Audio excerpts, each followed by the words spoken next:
Tan solo unas horas después del alto el fuego entre Irán y Estados Unidos, el acuerdo se tambalea. Teherán denuncia una violación de la tregua tras interceptar un dron sobre su territorio en el sur del país y advierte de que darán una respuesta contundente a Estados Unidos e Israel si hay más ataques. De hecho, Irán ha detenido esta tarde el tráfico de petroleros por el estrecho de Hormuz debido a los ataques israelíes en Líbano.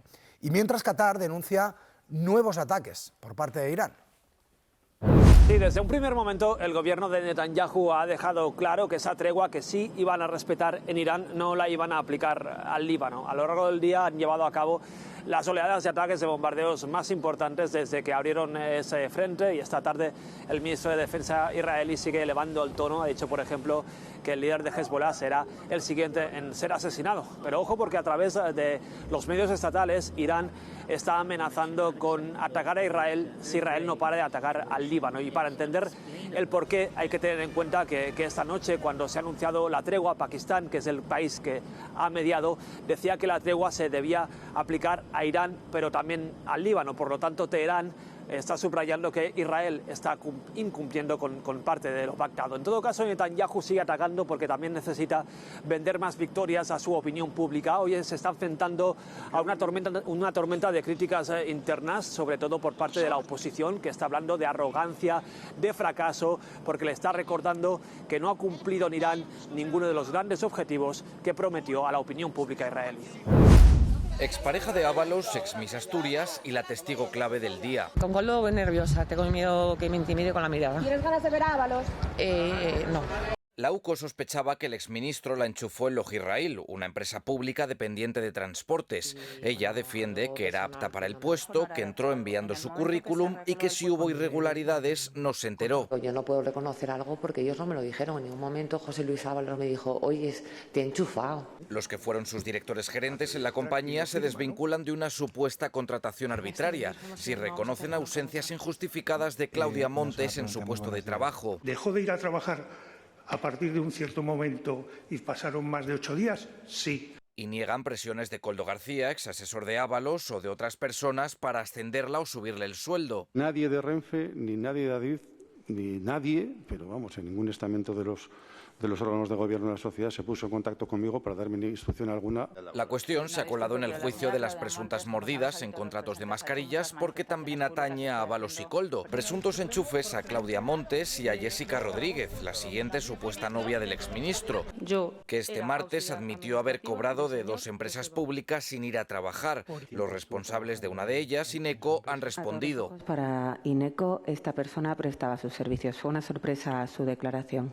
Mientras el abogado de Ábalos insiste en calificar a Jessica de prostituta. PP y Vox siguen atascados en las negociaciones para formar gobiernos autonómicos en Extremadura, Castilla y León y también en Aragón. En esta última comunidad, los equipos negociadores de ambos partidos se han reunido este miércoles. Han mostrado voluntad para seguir hablando, pero de momento el acuerdo está lejos.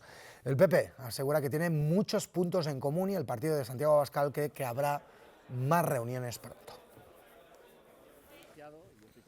Un ambiente totalmente cordial, proclive a llegar a ese acuerdo. Hay voluntad para poder pactar los principales puntos. No se ha cerrado hoy un acuerdo porque creemos que hay que profundizar. Son cuestiones muy importantes donde la vocación es alcanzar un acuerdo de gobernabilidad para los 4 años. Hemos hablado pues de vivienda, hemos hablado de inmigración, hemos hablado de seguridad, hemos hablado de fiscalidad, de impuestos y bueno, y les puedo contar pues que esa voluntad de acuerdo podría llegar a materializarse siempre y cuando pues Génova no ponga palos en la rueda.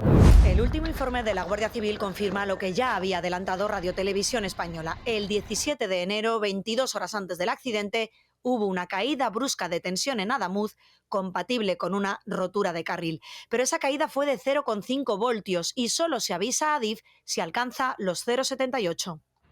Por eso, la investigación concluye que aunque el sistema detectó la alteración, no estaba configurado para alertar de ello. Y añade, eso sí, que Adif no exigía ese aviso a pesar de que debía estar diseñado para ello. También le llama la atención a la Guardia Civil que esa bajada de tensión durase casi un día en el momento del accidente. No es habitual, señalan. Fuentes de Adif aseguran que la variación de tensión puede deberse a diferentes incidencias y que no tiene por qué ser una rotura de vía. Añaden además que los sensores de vía solo sirven para situar el posicionamiento de un tren y no para determinar la rotura de un carril. Con toda la información recabada y analizada, concluye la Guardia Civil que la línea principal de la investigación del accidente de Adamuz, con 46 muertos, es la rotura de raíl o soldadura, y así informa al juzgado de Montoro que sigue a la espera de nombrar a 3 peritos autónomos que elaboren un informe independiente. 2025. Desde Endesa Barcelona informan a Red Eléctrica que en la central nuclear de Ascó ha estado a punto de desconectarse algún grupo. Según la transcripción de los audios, si saltan los grupos, dicen nos quedamos a cero. En Red Eléctrica asumen que lo ocurrido ese día no era normal.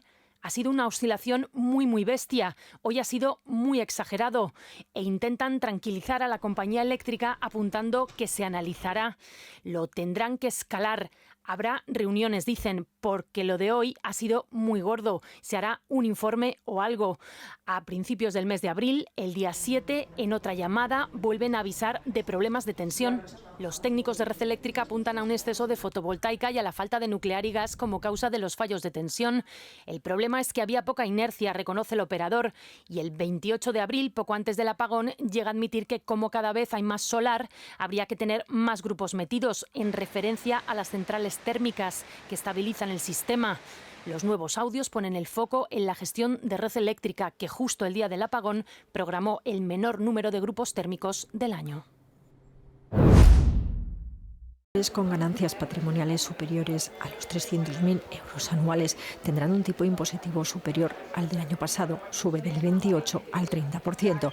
Se mantienen los límites generales que obligan a declarar 22.000 euros al año con un solo pagador y 15.876 cuando haya varios. Esperamos alrededor de 7.700.000 declaraciones a ingresar, con un crecimiento del 10,3% respecto a las del ejercicio anterior, y las devoluciones 15.706.000, con una disminución del 1,8%. Los trabajadores que cobren el salario mínimo tendrán una deducción de hasta 340 euros si han tenido rendimientos inferiores o iguales a 16.576 euros, y el beneficio fiscal se irá reduciendo con ingresos superiores a esta cantidad.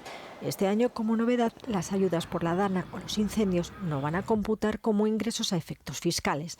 Los parados no tendrán que declarar, salvo que hayan trabajado en algún momento del año y hayan ingresado las cantidades que obligan a tributar.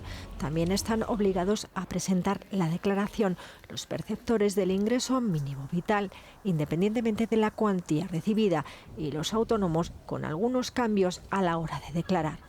Se vuelven a aplicar rebajas por la compra de un coche eléctrico y obras en casa para mejorar su eficiencia energética. Y para que los resultados de la declaración sean más positivos para el contribuyente, es importante tener en cuenta las deducciones autonómicas, este año hasta 30 nuevas, como por la compra de productos sin gluten, gastos de veterinario y descuentos por ir al gimnasio. Esperamos un crecimiento, una variación del 18,4% respecto del resultado a ingresar. La posibilidad de pagar aquellas presentaciones con renta directa utilizando el Bizum o el pago con tarjeta. Hacienda prevé que se presenten 25.251.000 declaraciones, un 2,1% más que el año pasado.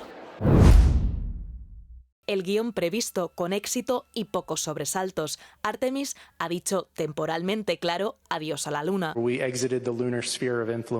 Hemos salido de la influencia lunar, decía Rick Hempfling, uno de los directores de vuelo, ante la prensa esta madrugada, después de que se encendieran con éxito los motores de Orión para dirigirla con precisión al Pacífico, su lugar de amerizaje. Y pasa una vez más a la influencia gravitatoria terrestre y ya es todo el camino de regreso hasta que reentra en la atmósfera terrestre. Esto es un pequeño adelanto de lo que vieron en la cara oculta de nuestro satélite, 175 gigas de imágenes. Impresionante, decía la directora de la Artemis. Especialmente si hablamos sobre la detección de colores, añadía la responsable de la parte científica.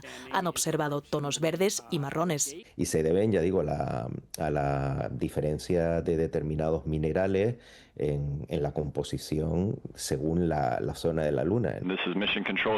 En las últimas horas también han hablado con sus compañeros de la Estación Espacial Internacional, algo que no se había hecho nunca. La astronauta francesa Sophie Adenau preguntaba qué es lo que más les había sorprendido hasta ahora.